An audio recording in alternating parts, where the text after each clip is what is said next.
अस्सलाम वालेकुम। उम्मीद करता हूँ आप सब लोग खैरियत से होंगे। मैं मोहम्मद अमीर हमजा। इस वीडियो में बात करेंगे कि क्या दीगर फसलों की तरह गंदम भी इस साल मंदे का शिकार हो सकती है। तो वीडियो में आगे बढ़ने से पहले मैं आपसे गुजारिश करूंगा कि अगर आप इस चैनल पर नए हैं तो इस चैनल को सब्सक्राइब कर दें ताकि आपको आने वाली मजीद वीडियोस भी वक्त पर मिलती रहें।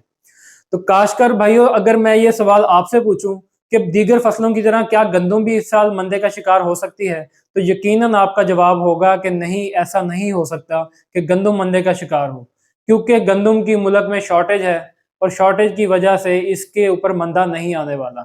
लेकिन आप ये बात जहन में रखें कि जो अभी तक के अदादोशुमार आ रहे हैं, अभी गंदम की काश नहीं हुई, लेकिन जो अभी तक ट्रेंड है, जो किसान का रुझान है, वो ये है कि उन्होंने गंदम ही काश करनी है। अब जो एक बहुत बड़ा एरिया था जहां पर कैनोला और राया की काश्त की जाती थी, पिछले साल बहुत बड़े एरिया पर राया और कैनोला काश्त किया गया। इस साल वो काश्तकार भी गंदम की तरफ आने का सोच रहे हैं, उन्होंने लाजमी तौर पर गंदम की तरफ आ जाना है। आप समझें कि जो राया कैनोला का 90% एरिया था वो गंदम की तरफ शिफ्ट होने वाला है। मार्केट में राया और कैनोला के बीच की बिल्कुल भी डिमांड इस वक्त नहीं नजर आ रही। हर बंदा ही इस टाइम गंदम के रेटों के बारे में पूछ रहा है कि गंदम के बीज का क्या रेट आया है और आने वाले दिनों में गंदम की क्या पोजीशन रहेगी। और इसी तरह अगर आप मकई की बात करें तो मकई भी बहुत ज्यादा मंदे का शिकार है। पहले एक ट्रेंड चला, एक भेड़ चाल शुरू हुई कि हर बंदा मकई लगाना शुरू हो गया। अब मकई इतनी बुरी तरह से गिरी है कि मकई के जो अखराजात हैं वो भी बड़ी मुश्किल से निकल रहे हैं। तो अगर ऐसी सूरत हाल होती है तो काश्तकार मकई से भी अब बदजन नजर आता है, क्योंकि इस साल एक तो रेट नहीं है, दूसरे नंबर पे एक बीमारी का हमला हुआ और मकई बुरी तरह मुतासर हुई पड़ी है। और गर्मी की वजह से भी मकई में पैदावार के काफी मसाइल नजर आ रहे हैं। तो फिर जो पिछली बहारिया मकई थी वो भी अभी तक मार्केट में आनी है, वो लोगों के पास स्टोर में पड़ी है। तो जब ये सारा कुछ होगा तो मकई भी मंदा हो जाएगा। तो मकई वाले काश्तकार भी अब गंदम की तरफ आने का सोच रहे हैं, जिन्होंने ये प्लान बना रखा था कि 1-2 महीने जमीन को खाली छोड़ेंगे और फिर बहारिया मकई की अगेती काश्त करेंगे, क्योंकि उसकी पैदावार ज्यादा आती है और उधर से मुनाफा ले लिया जाए। तो उन काश्तकारों ने भी अब ये सोच रखा है कि इस साल गंदम लगानी है, क्योंकि गंदम का रेट काफी अच्छा है और जो अखराजात हैं वो दरमियाने हैं। अगर अखराजात का हिसाब लगाएं और गंदम का रेट का हिसाब लगाएं तो अच्छी उसमें से पैदावार ली जा सकती है, क्योंकि गंदम पे मेहनत भी कम करनी पड़ेगी और टेंशन भी कम होगी और ये हाथों हाथ बिक भी जाएगी।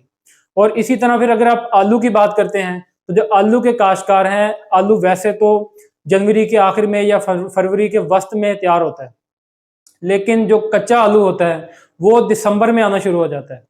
काफी सारे काश्तकार ऐसे होते हैं जो कि कच्चे आलू की फरोख्त करते हैं। तो कच्चा आलू 60 से 70 दिन की फसल होती है, उस वक्त उसको हार्वेस्ट किया जा सकता है।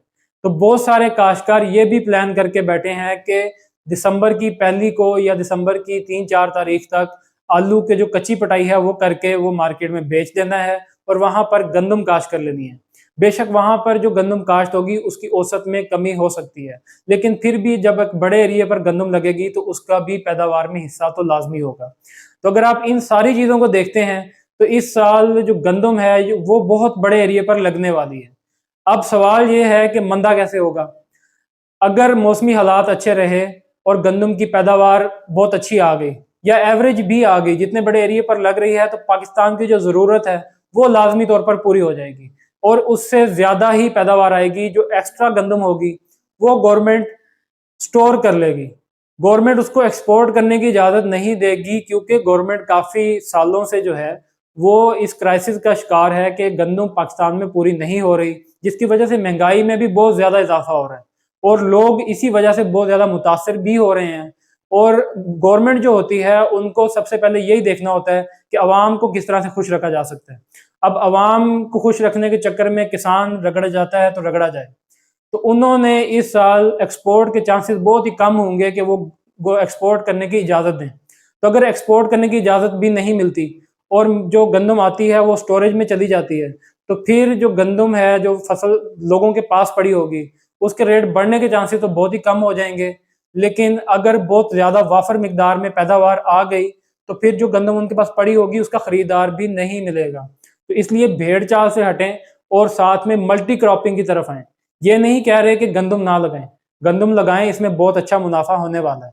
लेकिन अगर एक बहुत बड़े एरिया पर लगा देते हैं और आप सिर्फ गंदम पर ही इन्हिसार रख लेते हैं, तो अगर गंदम भी मंदा हो गया या गंदम के अंदर खरीदार ना मिला तो फिर आप क्या करेंगे?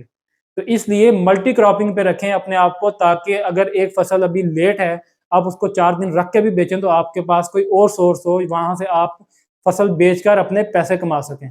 तो उम्मीद करता हूं आपको मेरी ये वीडियो पसंद आई होगी। अगर वीडियो पसंद आई है तो इस चैनल को सब्सक्राइब कर दें, ताकि आपको आने वाली मजीद वीडियोस भी वक्त पर मिलती रहें। शुक्रिया।